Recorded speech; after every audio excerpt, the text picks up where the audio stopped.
great pleasure to have Dr. Clarke.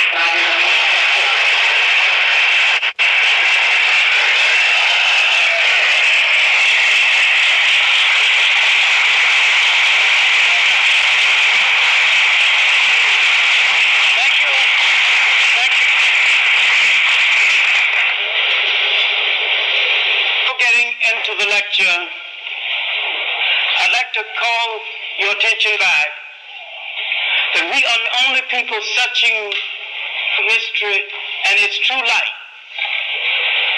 I saw the picture of Gandhi that is technically a great film, that is historically a great era. And I noticed how carefully they left Africans out of the film.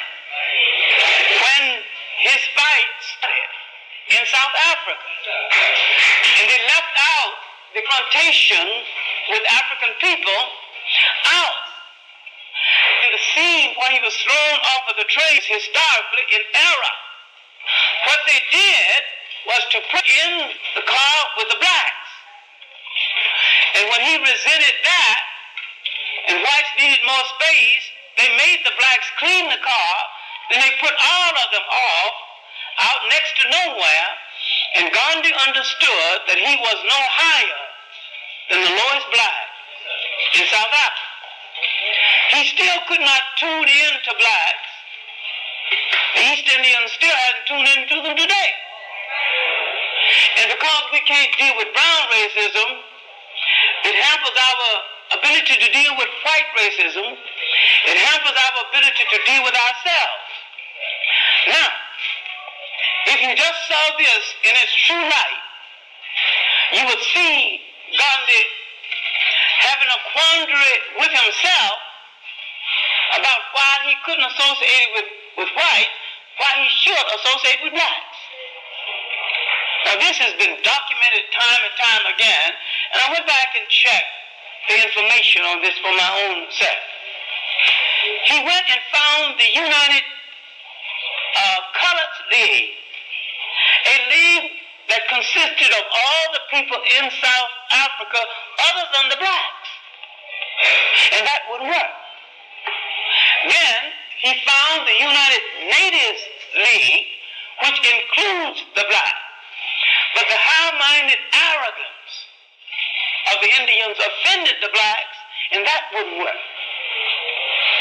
Now he faced up to, and this would have been great drama had they put it on film, to the great African nationalists of that day, John Dubé, John Tingo Jabevu, and when facing up to the Africans of that day, while he fought for the rights of every man, he had not fully accepted the Africans as a man. And he did not fully accept all men as men until he went to India and had to face up to the problem of the untouchable. It was then he began to face himself as a bourgeois aristocrat, partly looking down his nose at other Indians. Then they had to deal with themselves. And when I saw this, I saw a film that's really, if you look at it well, an apology for British colonialism. You notice they put the good British characters in, well, we wasn't quite so bad. And when they dedicated it to Lord Mountbatten, I said, uh-oh. And we see colonialism served up again.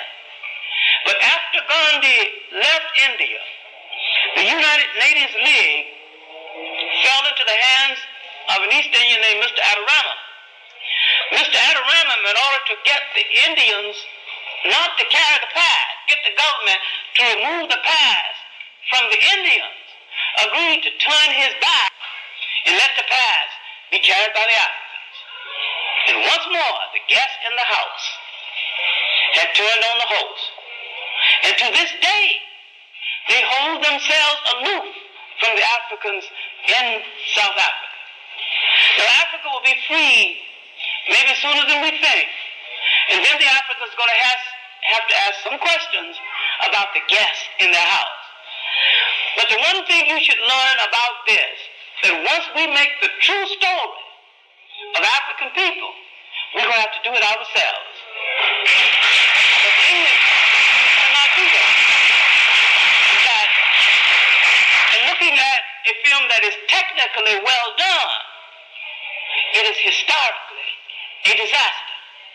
They never told you the story about Gandhi and his fasts. All the fasts were fakes. And years ago, when I made a speech at Bank Street College on what Martin Luther King did not learn about Mahatma Gandhi, two ladies came in the middle of my lecture and led me from the podium. Said, that's enough. I was going to do an analysis of King as a dreamer and Mahatma Gandhi, the politician. And he was a politician, and he had a violent alternative waiting in the wing just in case the nonviolence did not work. And what I was trying to get across, that when Gandhi told Indian people to take off all those British clothes and go back to the spinning wheel,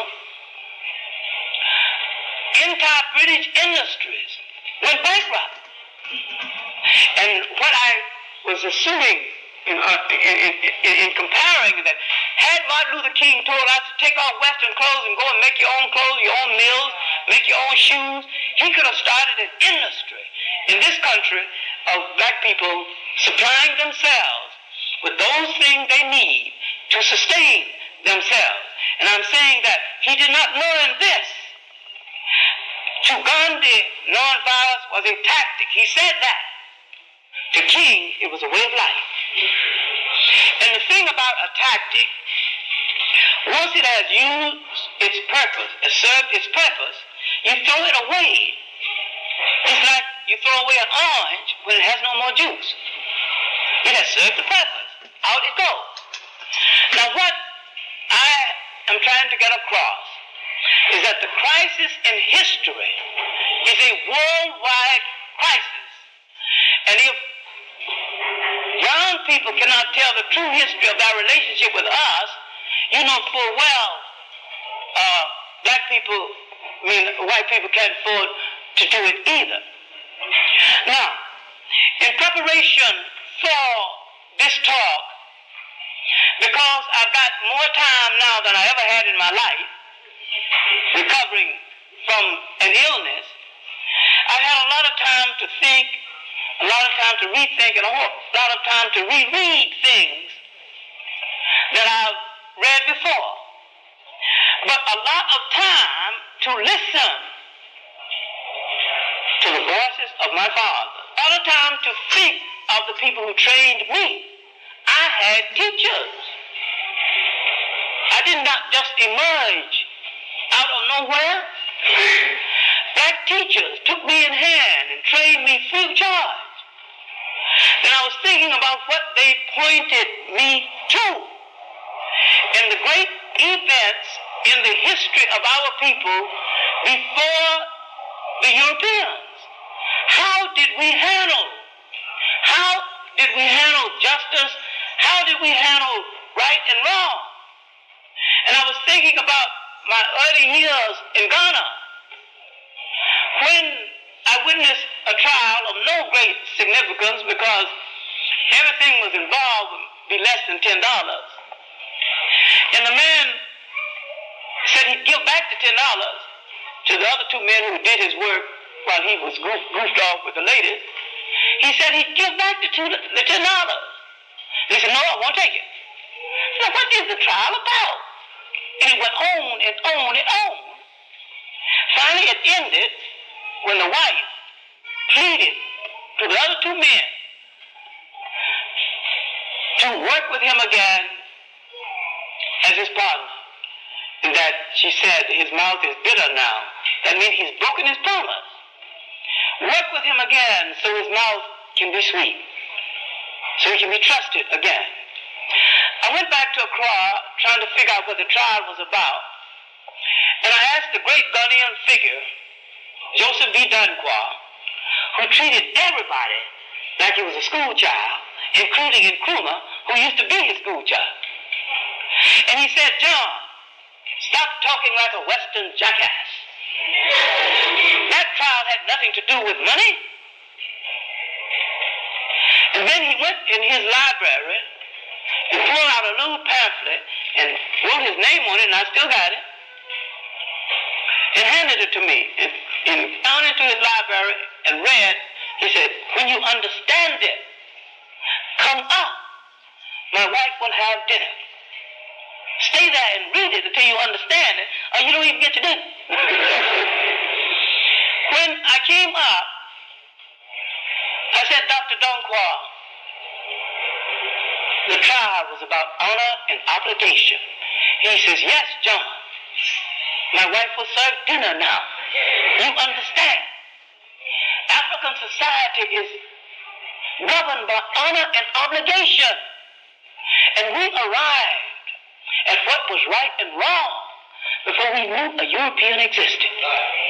Now, what I have been trying to do with this time that I have now is to look back and to see our history in its true light, but to see the philosophical basis of our history. How did we govern ourselves? Because we made promises and we kept them to each other. And there was no stealing because everybody had everything. And everything in the society belonged to everybody in the society. We had no class because there was no such thing as a class in a properly run communal society. And we demonstrated and displayed among ourselves more communism than is in Karl Marx's Das Kapital. I think when you have to formalize a law, that means somebody don't believe it. That's right. But in African society, when you tell a brother to take care of the wife of his deceased brother and their children, there is no law that says he must do this. And yet he won't refuse to do it. It is in the realm of custom. Study custom. One day in Ethiopia, where some white women were championing the rights of the Ethiopians, woman, we should have laws saying this, we should have laws giving her equal rights. And an Ethiopian woman professor who was laughing at the whole thing leaned over to me and said, these Western women do not understand. If they wrote our equal rights into law, equal rights is all we'll get. But if we left it in the realm of custom, at home, with the shades drawn and the door closed, I get more than equal rights. And so when you come to a society, if you know its law without knowing its custom, you do not know that society. So I've been going back and looking at certain things that emerge out of the humanity of African society, because that was the custom of the society and not necessarily the law, because the custom was stronger than the law itself. I have heard many Africans say, I would not do this because it will reflect badly on my whole people. So the custom of your people becomes your personal keeper. And to see your history in its true light, you have to see your culture and your custom, and you have to know how did you govern yourselves before these people came in with their artificial laws. If the European believed in law, he would not have had to write it down. There are some things people do not do because it is not the right thing. The elders have arrived at this decision, and you will read the right thing, and you don't have to make a doctrinarian book saying, do the right thing. Also, what I've been doing in listening to the voice of my fathers, I have been looking back at a lot of the old people in my own family, been looking at how Africans solved problems without the assistance of Europe at all. And I look back at the story of Akhenaten, the great social reformer, who was a pacifist and who believed enough in peace to banish the army, to disband the army, and who told everybody who lived under Egyptian rule, if you want to get from Egypt under Egyptian rule, you may do so, and they did. And as a reward for this, they began to protect Egypt. And so Egypt's former colonies, pledging protection, gave her more protection than those same people when they were under Egyptian weapons. It was a move of wisdom. And who would have the humanity to banish the army of an empire? And when I was trying to deal with what Martin Luther King did not learn about Mahatma Gandhi, I'm saying that with a better sense of our history and custom, Martin Luther King could have helped to turn the African world around by calling attention to what we still could do for ourselves.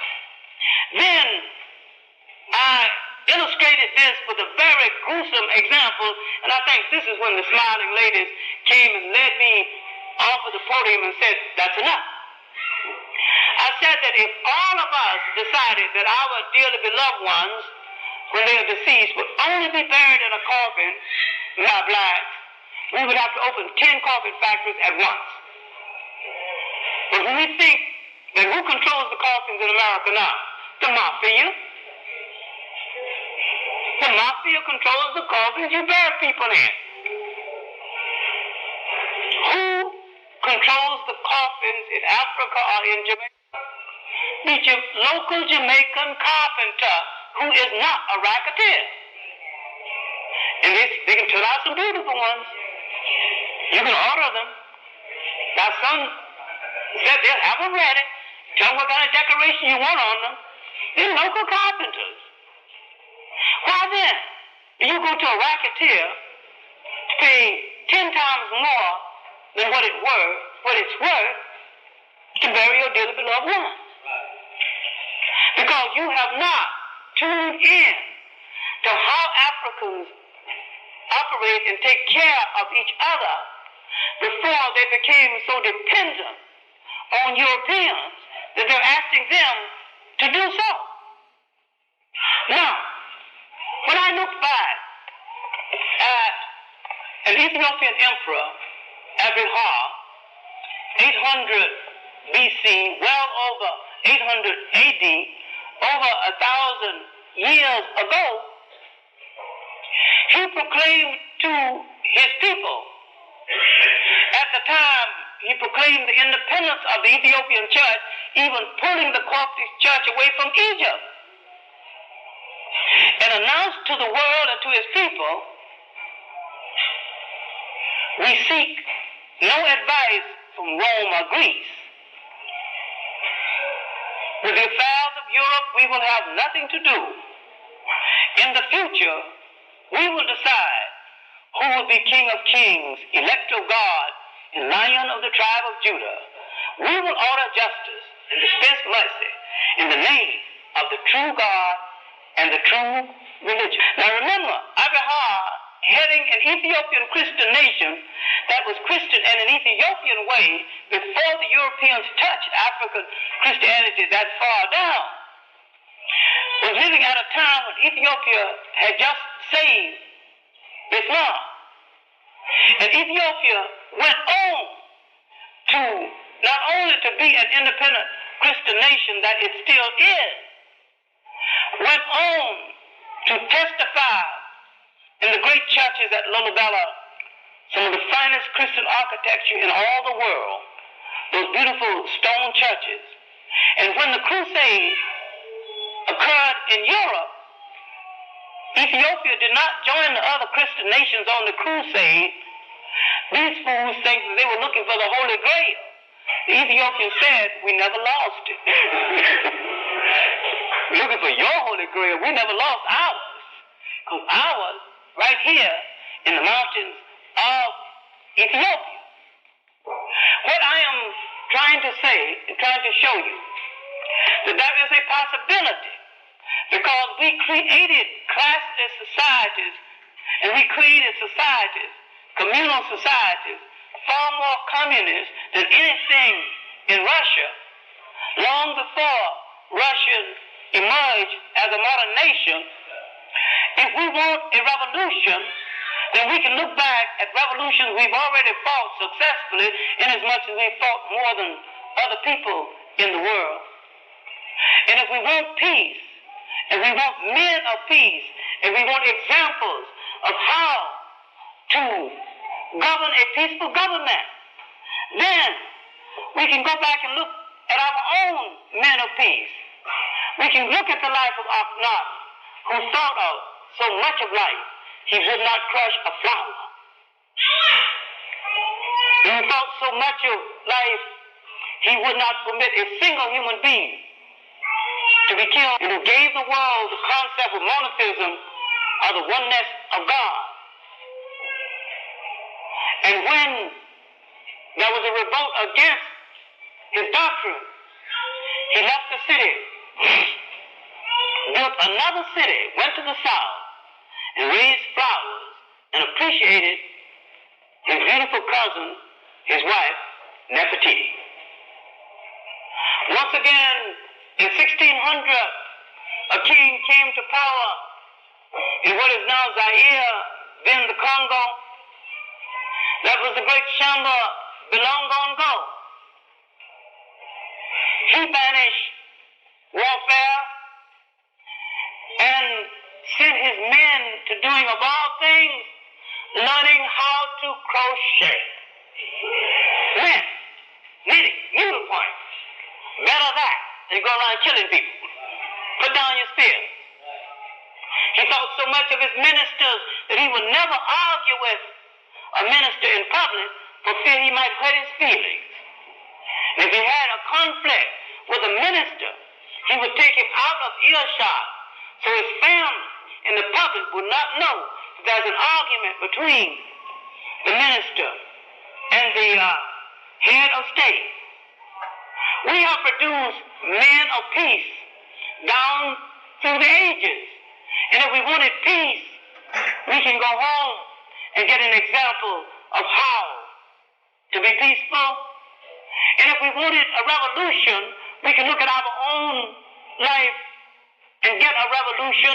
There's no revolution in the Americas more significant than the Haitian Revolution, a successful revolution with slaves. And the Barbies Revolution in what is now Guyana happened over 100 years before the American Revolution.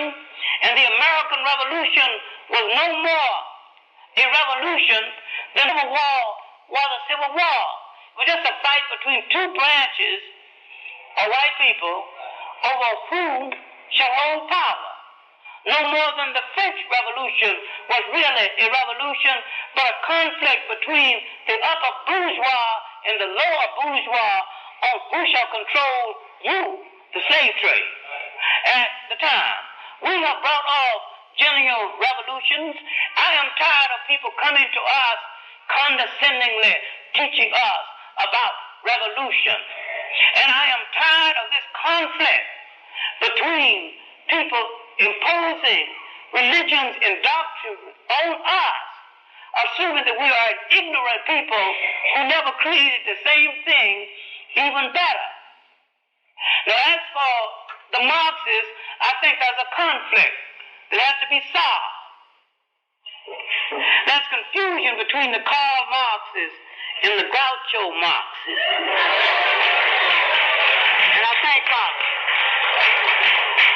I think the funny people are getting confused with the serious people. Personally, I've got nothing against Karl Marx or the founding fathers who created this Protestant white nation. But I have enough sense to know that Karl Marx wasn't speaking to us, neither was the founding fathers. But when you go back to your own fathers, when you go back to the monumental black revolutionists and social reformers in Africa and in this country, especially the 19th century, then you are beginning to see people who spoke directly to us. And we have spent too much time assuming that someone planned something for our benefit. If anything is planned for your benefit, you will have to do it yourself. You seem to think that the conflict in the world depends on whether you choose Russia or the United States. I am against both of them.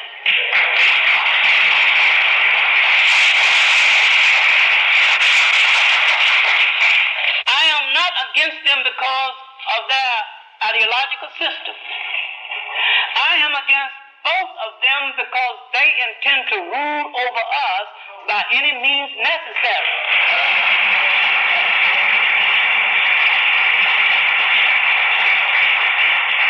And the rule of one is just another exchange of slave masters. And please remember, the Russians are not in Afghanistan distributing flowers or singing Easter songs. They are distributing death. What I've been trying to point to is that Abraham, in his message to the Ethiopians, telling them we would do for ourselves, was advocating a system that we now call non-alignment. Way back then, as when King Asa in what is now Ghana told the Portuguese, it is best that we see each other infrequently, that familiarity might spoil our friendship, and ended his message with those beautiful words, the sea is forever trying to conquer the land, and the land with equal stubbornness is forever trying to conquer the sea. It is best that two people who meet on a road of conflict, and each one, they decide that both of them want to win, that the only way they can have peace is to part company. Because one of them will have to win and will have to die if the conflict continues. Now, I emerged from the sickness and from the vicious attack on me coming from the left, not a conservative, but more radical than ever, more revolutionary than ever, more to the left than ever. But I will be to the left in context with my own people's fight for freedom, and my own people's fight for freedom will take precedent over everything else, because that is the all-consuming passion of my existence.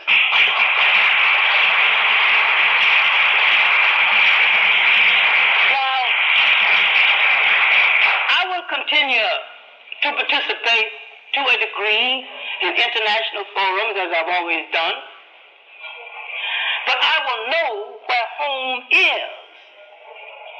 I will never be confused about, ultimately, whatever problem I have and whatever destiny I have will have to be resolved within the context of home. When the gangsters of Harlem are on your side, and they have passed the word to the other gangsters, and so that if anybody touches you, they'll have their hide. You will even have to protect yourself. The underground has said, you better not be touched. Then I walk away with the consolation that in my treatment and in my relationship to all of my people on all levels, including the gangsters, I had peace with a humanistic dignity that commanded their respect.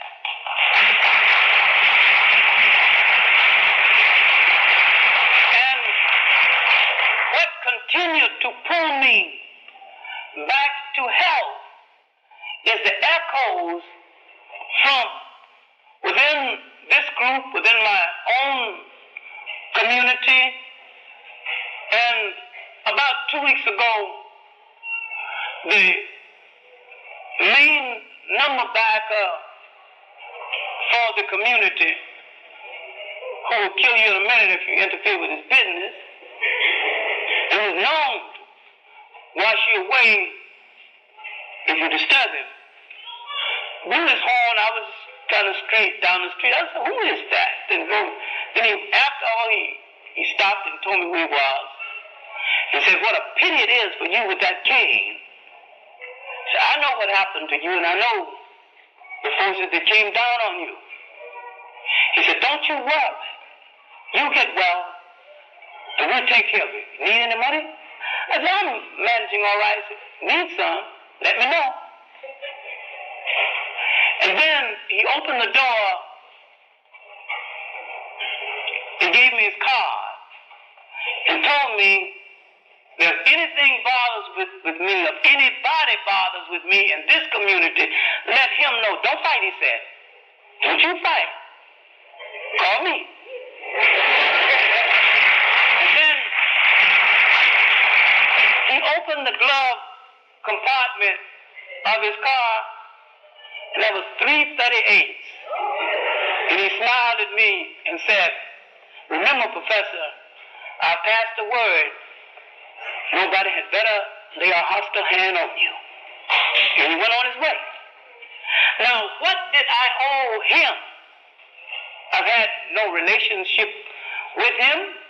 I occasionally meet him at the newsstand. I speak to him. But there was an element of respect in my relationship with him.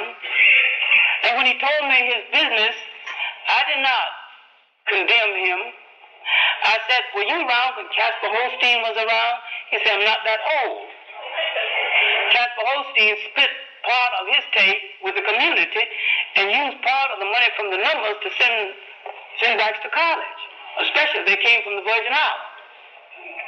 In fact, we shared so beautifully in his profits, no one dared to call him a racketeer in his age. And he lent $11,000 to Marcus Garvey, but that's another lecture. And he never paid it back. And I have a letter that Garvey wrote him, calling him that great race man who remembers our needs and serves our needs. Now, what I mean in looking back and trying to understand the voices of our fathers is to looking back at the wisdom dispensed by black people over the years, African people everywhere, and to study how we survived in the conflict of coming in touch with other people without making an agreement with other people. Because we came out of a society that did not write out agreements. If we said something verbally, our mouth was sweet, which means we could be trusted. We didn't have to write it into law. If we created a pattern, everybody see you creating the pattern, they know it's yours. You don't have to copyright it because nobody's going to steal it. Once more, we see honor, obligation running through the total of our society and the total of ourselves. I went back to looking at the works of Wilson Huggins, one of my teachers who went to Geneva during the Italian-Ethiopian War and who was one of the founders of the Ethiopian World Federation. And I remember some of the things he told me then that has influenced me as a teacher, especially as a person preparing to teach. He said, make a map leading into the area. In case you don't get there, those who will come after you will know how to get there. You have made a map, telling people where you will go. And I thought about this quite a lot, because I thought about why I make so many notes. I could come here and deliver this lecture without a single note, a single minute of preparation. Why did I spend 3 days making notes and going over things I already know? I was making a map. And in my file, these notes will be found so that students and other people coming after me when sleep comes down to soothe my weary eyes will know precisely how I prepared for a lecture. That's a map. It's a map of what I did on a certain day. It's a map of what I took up on a certain day. And that's a good example in teaching. And then, following again the voices of my fathers, Black Schomburg, he said, study the life of your masters. Then you know why your history was left out of history. Then he said that anybody who must leave a whole people out of world history and declare that people inferior must be inferior themselves.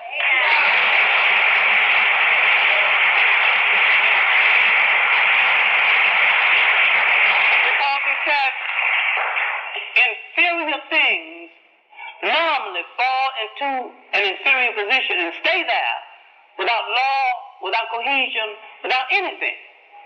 Ask yourself why it takes so many laws, so many police, so much brutality to keep you in a position less than other people, and you still bounce out of it in spite of the force.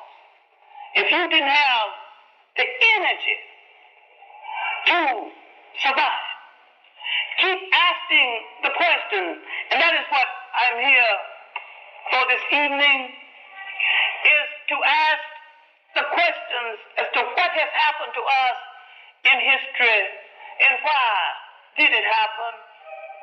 Why did our Holocaust that started 500 years ago is still active? Then why are we, a people, come to brought against our will to the Western world to do labor? Why did we multiply while our masters began to disappear? Why this furious jealousy? Why this war in schools against black males? They are the ones that can sire and women can bring to birth sons who may change the world. They wish to kill the embryo of our children still unborn. We are facing the Iceman with a tropical temperament, and it will work. It will never work. I'm not saying that you must yourself have an Iceman temperament, but you must have a realistic temperament. And you must stop looking to Europe and Europeans for any form of salvation, because his mind never developed anything that did not have as its intention the facilitation of his control over the world. That is all he intended for his philosophy, his ideology to be. Now, if you examine Marxism, if you examine the role of European Christianity in colonialism, and if you examine the Russians in Afghanistan, if you examine how the communists destroyed the great trade union movements in Southern Africa because they couldn't control them. And if you examine the role they're playing right now, thinking the world has forgotten that and cottoning up to South Africans, hope that they will have an end when South Africa is eventually free. One thing you must deal with in dealing with the Iceman, and one thing you have to concede to him, in matters of power, he is more practical than you are because he deals without sentiment.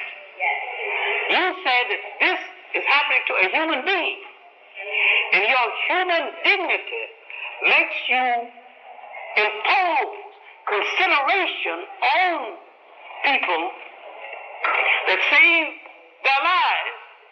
He don't have these things to think about or at all.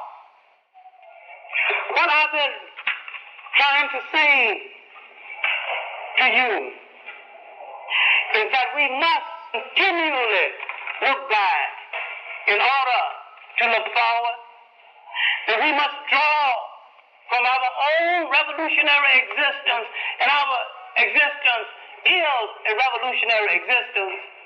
We must draw from our own existence the samples we need in order to exist in the world of tomorrow. And looking back at our most revolutionary period in this country, and looking back at the 19th century, we need to go back and read David Walker's Appeal. And we need to see what a great strategist Nat Turner was when he made that fake confession and told that white man absolutely nothing. Read his confession. He ain't saying nothing. Every time he tells you about somebody they're dead, too late to catch that one. Everybody that escaped, he didn't use their names. Then if there was somebody mentioned that's supposed to fight with him, he would say, I never knew what happened to him. Never said a mumbling word about who helped him plan the revolution, and never said that he had a wife who was a secret keeper of the Nat Turner revolt. All the documents, the maps, all the places where guns could be found was not kept on Nat Turner. It was kept on his wife. And he didn't even admit he had a wife because he knew they would find her and hang her like him. And when they asked him, standing there, blood-stained and tattered rags with chains, aren't you sorry about what you did? He said, this is the consequence of revolt. You might die. It's my time. And this man kept pressing him and said that, don't you know you're going to die? And he tilted his head and looked at the fool and said, didn't Christ die? And he went on to his death, a great black revolutionist. Now you got time to worry about a mixed up European called something or another, who never had any thought of you, never gave you one thought of any consequence except the fact that you should be brought under the domination of European rule. You got time to tell me what Lenin said? Well, you can't tell me what David Walker said? You can't tell me what Christoph said or what Toussaint Louverture said? You never read Toussaint Louverture's great letter to the Republicans of France when he told the working class of France, they're doing you in too. Napoleon wants to reconquer Haiti and bring the working class under control. But he wants to reconquer France and bring you under control also. You have read a little bit of Karl Marx, maybe 10 pages, maybe even 15. And you can attack me, even threaten my life on what Karl Marx said. But do you know what Du Bois said? Have you read Black Folks? The Gift of Black Folks? Had his great masterpiece, Reconstruction? Have you studied historiography in Black Reconstruction?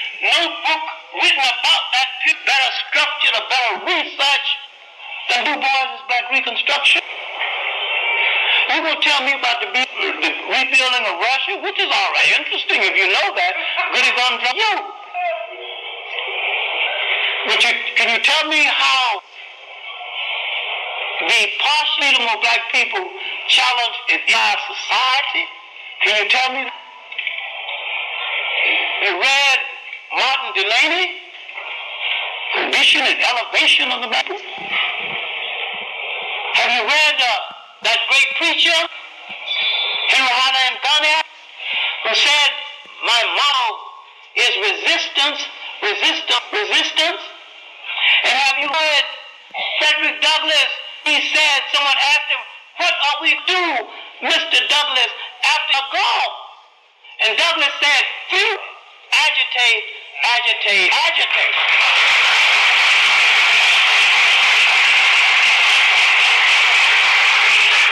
You got time for cause something or another? You haven't heard Fred, whose name was Douglass?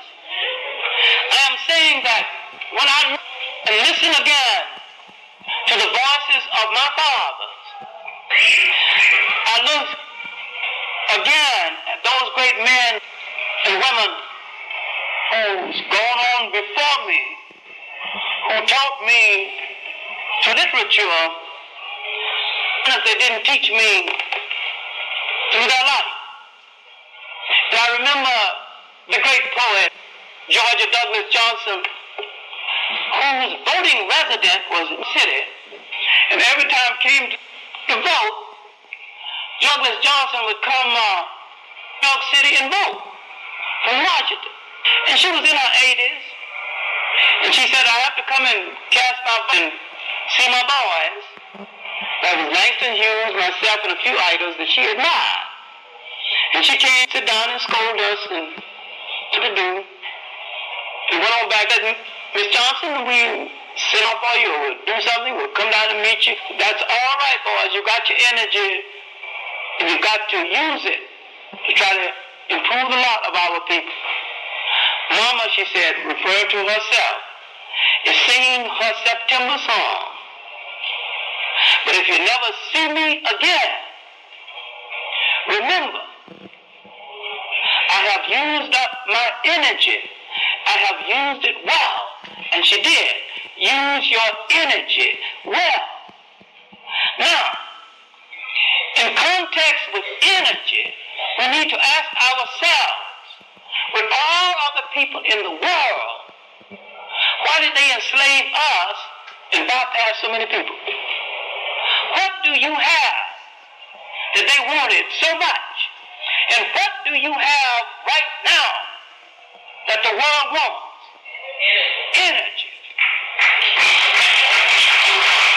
But you have not used that energy in your behalf. You have spent too much energy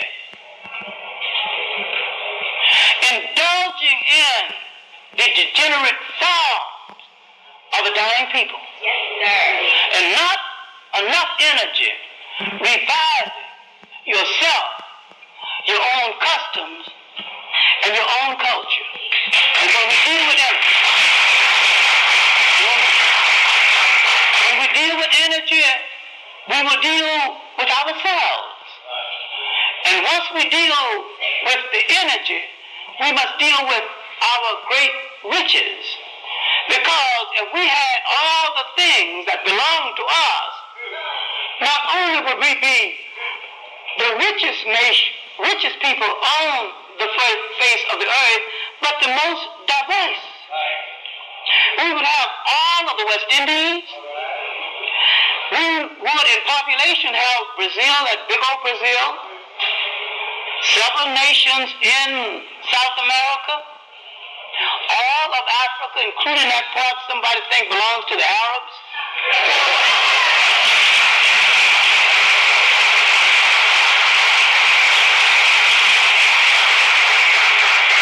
All that gold and manganese in South Africa. 40% of all the known oil in the world. We would have rivers that has the greatest hydroelectric potential of any rivers in the world right now in Africa. Because the way the rivers flow, many times you don't even have to build a dam. Because it flows so naturally. You can insert the extraction of electricity right into the river and pull the electric out. Africa could be the most electrified country in the world because the potential to produce electricity is higher in Africa than any other place in the whole world. And we are neglecting that potential.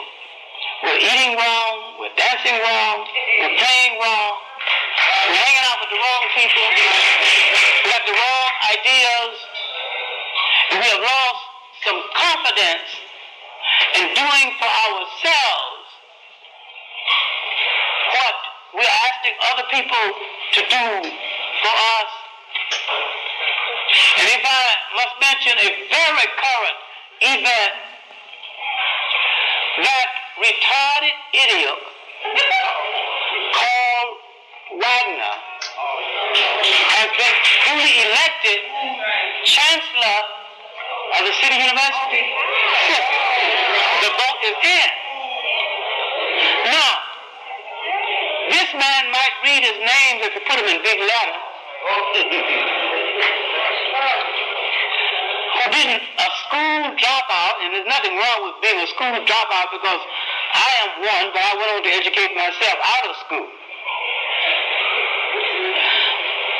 Thomas Mentor, with all of his qualifications, having been superintendent in 3 cities, got every educational qualification, got 1 vote out of the 7.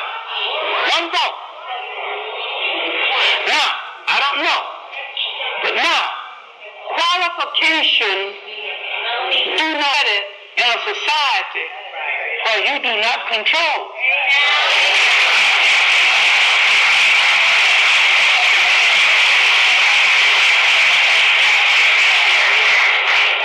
Now, if someone else have to decide the rules of your existence, you are a prisoner to the person who made the decision. And if you are peaceful and give everybody in the world a guarantee that you're going to be peaceful, ain't going to hurt nobody, ain't nothing you can be in this kind of a world but a slave. Now, in looking at our history in its true light, you have to look at the Africans who came to this country, and the minute they could master the Iceman's language, they tried to reclaim that history.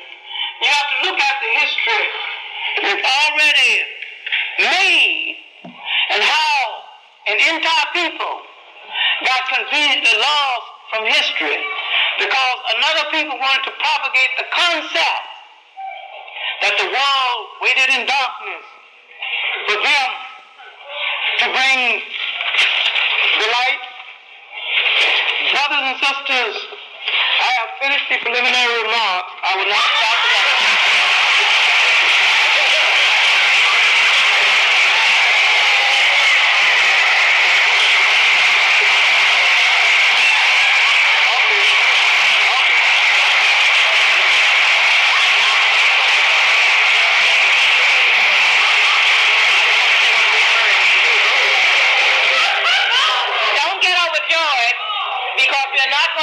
To speak for so long. We got to preserve him. We got to take care of him. Okay, all right. Okay.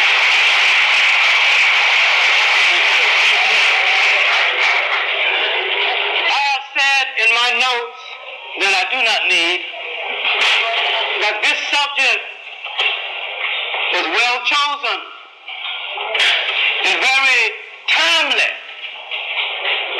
because all of us need to take a good look at ourselves in relationship to our history and our destiny. I've also said that the true history of any people is the true history of the individuals in that society. When you look at your personal true history, you're looking at the history that is part of the history of the whole people. And I have looked back at those intellects who made an attempt to restructure our history. Now, our great historian, William Neal Hansberry, has said that Africa is the world's richest continent. And I have asked, if Africa is the world's richest continent, why are there so many poor people in Africa? Who's got our riches? Who's controlling our riches? Europe is a poor country. How did they build the skyscrapers? How did they build the ships at sea? They built their society by stealing your energy and your resources. And once you deploy your own energy, right here in Harlem, there won't be a boarded up house in all Harlem. There won't be any dirty streets, because your energy, intellectually and physically, to take care of this. What we are dealing with when we deal with history, we're dealing with the deployment of energy.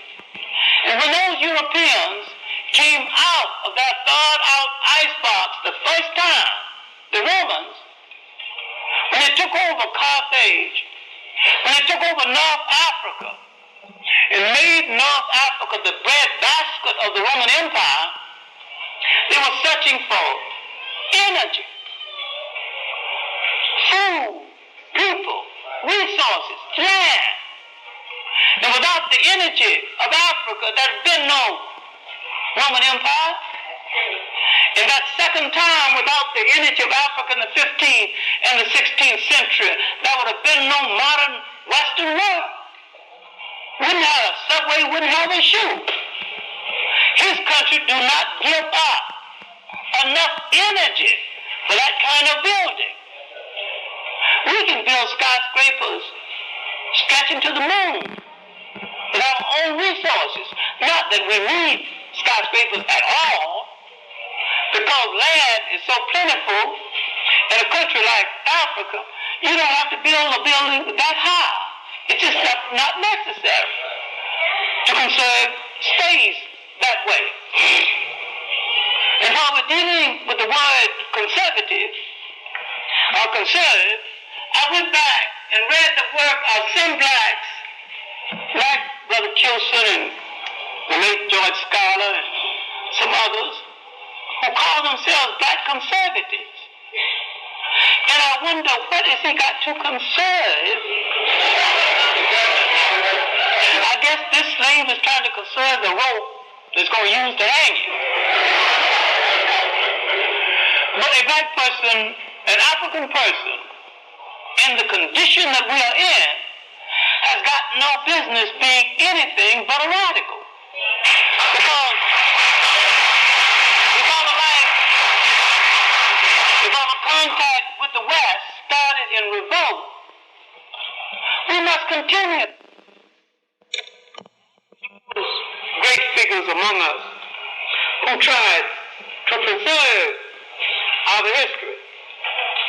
We must look at the 19th century, and we must look again at certain Europeans who made a violent effort to preserve our history, to set it in its true light, while other Europeans were distorting it.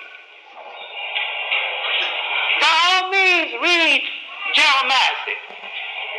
There is no place you can find the documentation, the monumental proof on the Africanness or blackness of Egypt better documented than in Joe Massey. Then when we go to the American Alvin Boyd Kuhn, especially in his book, Who is this King of Glory in the Shadow of the 3rd Century? And Who is this King of Glory is the finest book written on the Christ story, and he showed how the whole concept of the Christ was stolen from Africa. And then in his book, Shadow of the 3rd Century, he showed what the great African father of the church, St. Augustine, thought of all this mishmash that these Europeans had cooked up. He said, it makes me laugh. It's ridiculous. And he went on to create the literature that is the basis of that religion. I think the first thing we have to do is to read our interpretation of the religion before the Europeans tampered with it, even before they gave it a name. And once we look at it, all the religions probably used are great, and you can adhere to any one of them so long as you make it what you want it to be. Everything that touches your life must be an instrument of your liberation, or it must be discarded.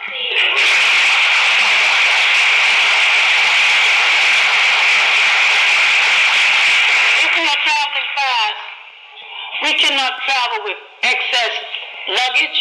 We cannot carry around things we do not need. And we cannot be cute. We must come straight to the problem. But the problem of the world of today, we solved that long ago. And that is the problem of feeding, housing, schooling, and the problem of protection. We had that settled. We didn't need nobody to come and tell us that. The Europeans, all that documentation, the Europeans did not find one hungry, underfed person in all of Africa. They had figured out that before they even saw it. And in spite of all of the supposition to the point and all of the writing, there's not a European alive or dead can prove they saw one so-called cannibal. That's another lie that they kept repeating until they began to believe it. And what we have to do is to begin to put aside these myths.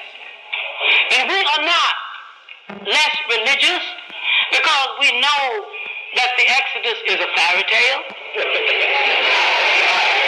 We are not religious because we know that the Noah story not only didn't occur but could not have occurred. We are not religious because we have read Sir James Frazier's The Folklore of the Old Testament, and we have traced flood stories through all of the civilizations of the world. Everybody had that flood story, and everybody had that Christ story. And you are entitled to make one of your own.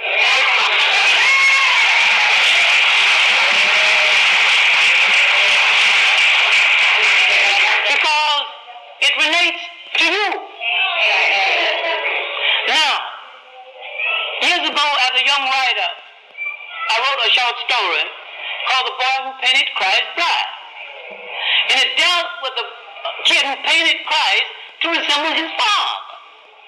And the white superintendent of school expelled the black principal for defending the child's right to paint God to resemble what is a deity in his life. And the father probably looked on, and the mother too. It's a deity. They brought you here. Those two people got together, and through that relationship, you got in the world. They could have left you someplace. They brought you here. They nursed you. They changed your diapers. They schooled you. You didn't look to the heaven when you wanted food. You said, hey, Mama, I'm hungry. So the essential things that kept you alive came from Mama. And the essential thing that kept Mama paying those bills and creating those miracles with that no amount of money was Papa. Put both of them together, and you have deities. You have holy people who performed a miracle. They got together and brought a flawed human being into the world. That is the right of people to look at their mothers and their fathers and their families. To look at them as the givers of intellectual life to their life. And this is why my old grandmother kept visiting me in the hospital and visiting me when I got home. And I kept wondering, Grandma, are you ever going to stop wearing that black dress? And yet, Grandma always had a black on, always had a cane, and always told me to keep faith in myself and run the race of life and run it with faith. And when something tampers with your faith, and I think something tampered with mine and I had to readjust it, is when people I thought were friends of mine came down on me with a false charge. And when it was brought up, not one person came to my defense. I was wondering, what was it all about? Now, the greatest thing I could have done, and had I done this, I would not have had a stroke at all. Picked up my hat and coat and told you, brothers and sisters, you are confused, go to hell, goodbye.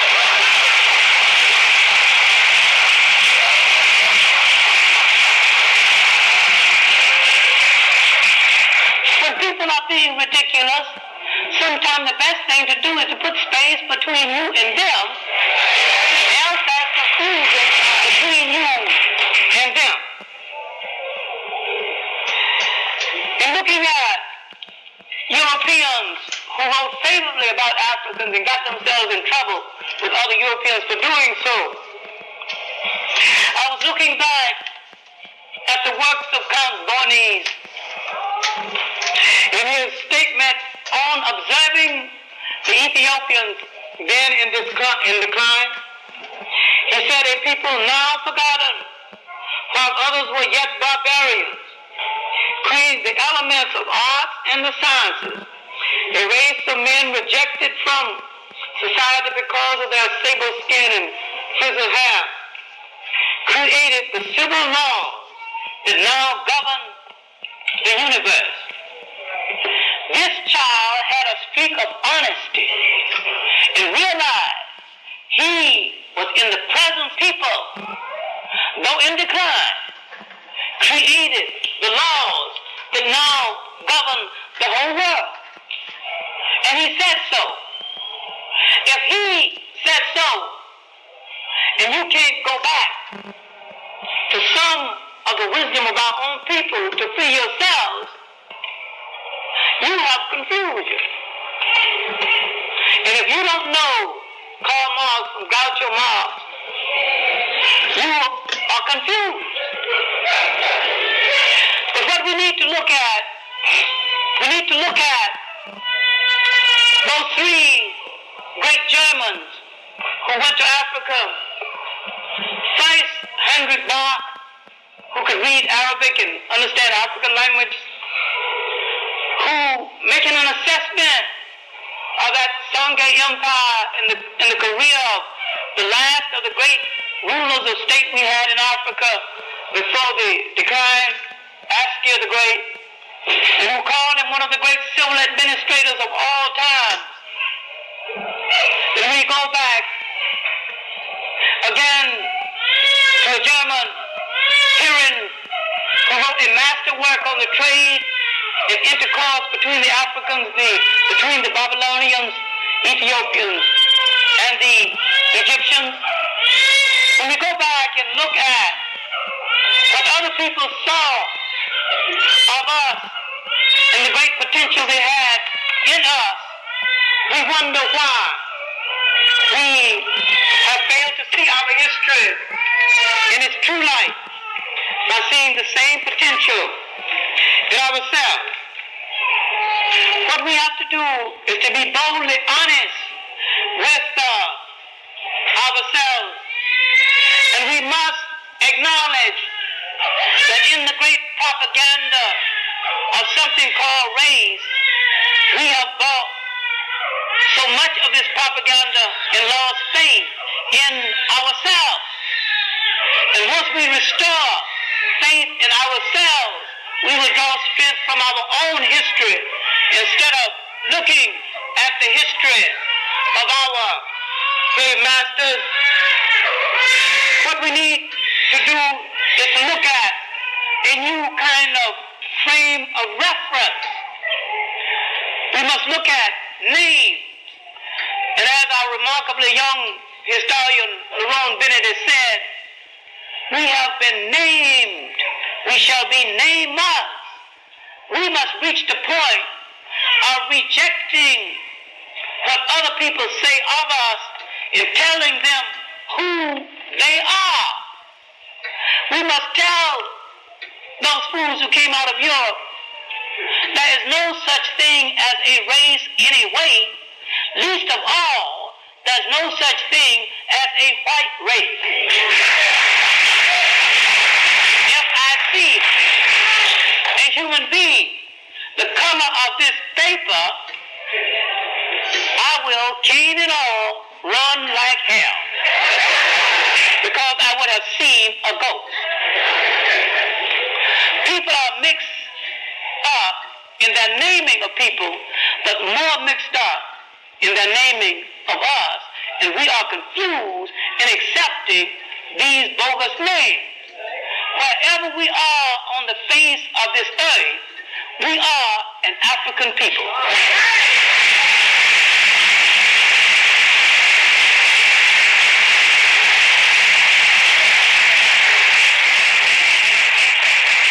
And the failure of modern Africa, the failure of modern African leadership, there's not a single head of state had the nerve to build a truly African state as against a pseudo mixed-match Western state. Once he built a truly African state, draw on the strength of African philosophy, you are going to have the role model of what the world of tomorrow still must be. And do not think that you will be depriving yourself of modernism. You will not be depriving yourself of running water. The great scholars at Timbuktu during its height told our students, believe in science and God. Science and God was one and the same thing. They had never seen a European. God is science and science is God. And philosophy is science. In these societies that some fool has called primitive, certain men is told to sit down and think. I bring you your sandals, I bring you your bread. Your job is to do one thing, to think. And when this people have confusion, they will ask you, oh thinker, how do we come out of this confusion? We have not produced the thinkers that will bring us out of confusion. We have produced a lot of money changers and male prostitutes for the establishment who know how to get to the bank and deposit that 30 pieces of silver, but don't know how to tell you how to revolutionize a community, starting with the cleaning up of a community, starting with the renovation of just a boarded up house. If I tell you how Sungay was ruled by a single man, and if you can't run a candy store in Harlem, you're missing my point. Because the role of history is to tell you what's in, what you are, and what you still must be. Now I will try to conclude a lecture that I have barely started. The subject is bigger than the hour, because I have been looking at African history in its true light, or searching for it most of my life. When, as a Baptist Sunday school teacher, barely 12, when I saw all of those white characters in the Bible, and when I looked in the Bible and saw Moses, an African, turning white, and saw Zipporah, an Ethiopian, turning white, and when I went to the pastor and asked, why are these people white in a continent that's supposed to be black? He said, hush up, boy, you cannot doubt God's word. I did not know it wasn't God's word at all. It was the word of a Baptist Sunday school house owned by whites in Nashville, Tennessee. Right. I was then searching for African history in its true light. As a teacher, as a researcher, and as a student under the great master teachers like Willis Huggins, Hansberry, and Arthur Schomburg, and Charles C. Seifert, and the others. I did not feel hesitant about sitting at their feet and telling these great masters, tell me what history is all about. And so, in preparing these notes, that are all too many, I have tried to point to some of the main currents in our history that has brought us to where we are, and what we will have to do in order to get out of the predicament that we are in. I have looked at the works of the great Richard Moore, who died in Barbados a few years ago. And I've looked at his statement that no one would have gone to so much trouble to cover up the history of a people who had no history. If they had no history, you can just let it be. But if they have history that you want to cover up, it takes an effort.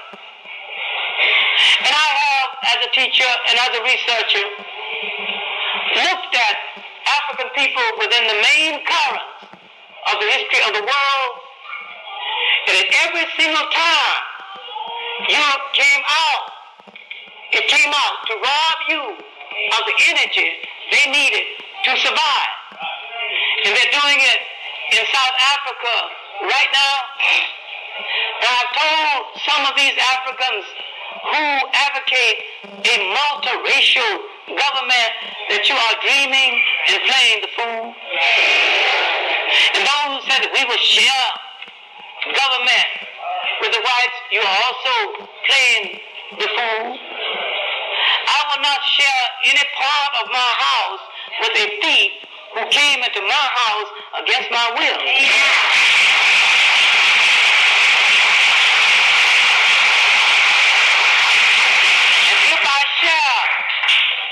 If I share a part of the earth of my house with him, my home, my country, I would pay him the compliment of a grave, and I will plant carrots over his head.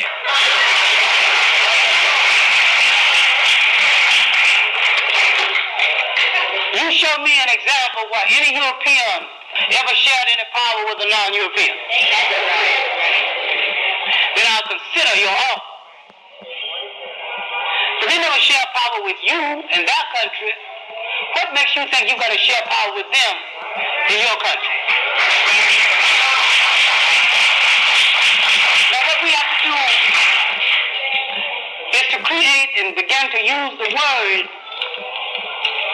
an African state, where all men can walk in dignity and peace, so long as they understand this is an African state and African people are in charge and will stay in charge. We are not so stupid as we will form an African branch of the Ku Klux Klan. We don't need this nonsense. But we will protect ourselves, and if you bring one to us, we will wash them away, and that will be that. We need to look at the basis of our humanity as a people and look at those great things that have gone on before us, and looking at those things draw the proper precedent from history, and knowing what history is supposed to do for us, and what we need also to do is to plant the seed into this generation that will make the generation still to come. And what you might call the failure of the civil rights movement is the failure to establish a continuity between the fight that went on before, the fight that's going on now, and the fight that still must go on.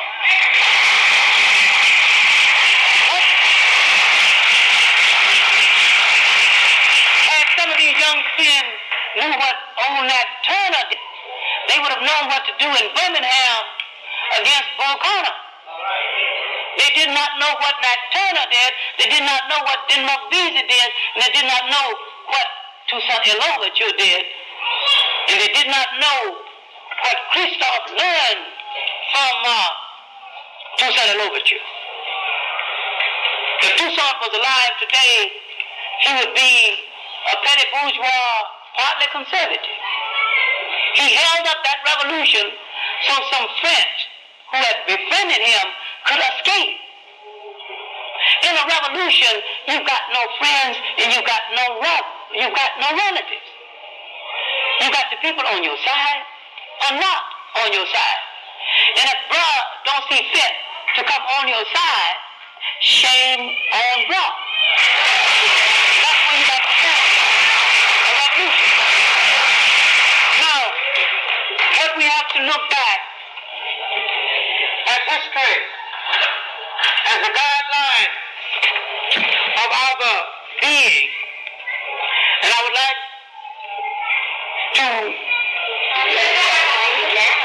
to conclude this lecture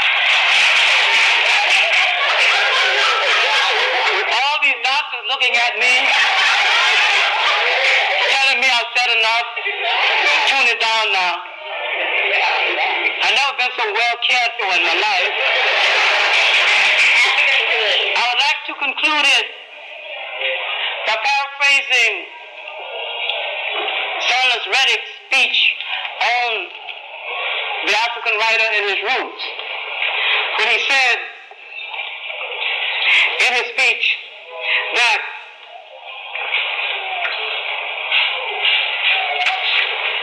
a writer's relationship to his roots relates to his totality. He said that a relationship to their roots is the sum total of all of that creative effort. And to relate to your roots, meaning your history, is to teach you how to be a better instrument in dealing with other people. He said, finally, a people's relationship to their history is the same as the relationship of a child to its mother. Thank you.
Your stomach roars its mother when the mother gives the son milk.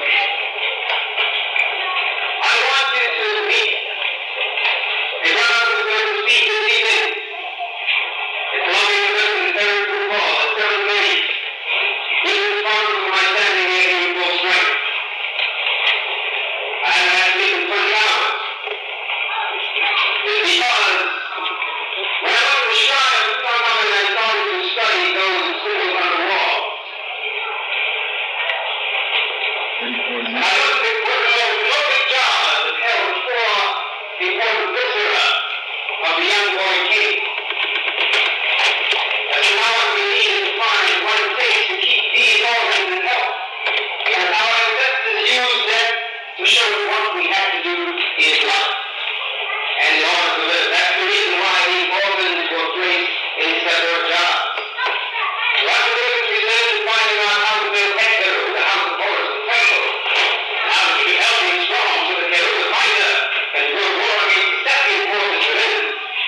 I have to find a man who knows about how to get me back and help me have those fumes I have been inherited. I want to meet him. I want to meet Joseph Ben-Jochannan, Dr. C. Dr. C, come and talk to these people for 2 minutes. Brother, you can introduce yourself. Dr. C.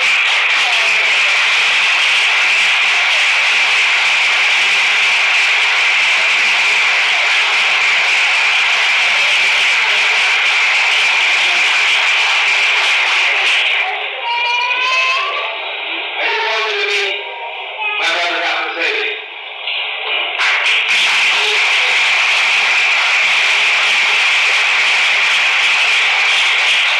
This is speaking this evening at Third Group Hall. He's helped me to keep myself in good health, and I just want you to come and hear what he has to say. I would like now to get on with some music for the brothers and sisters. I just want to introduce my brother, Dr. C.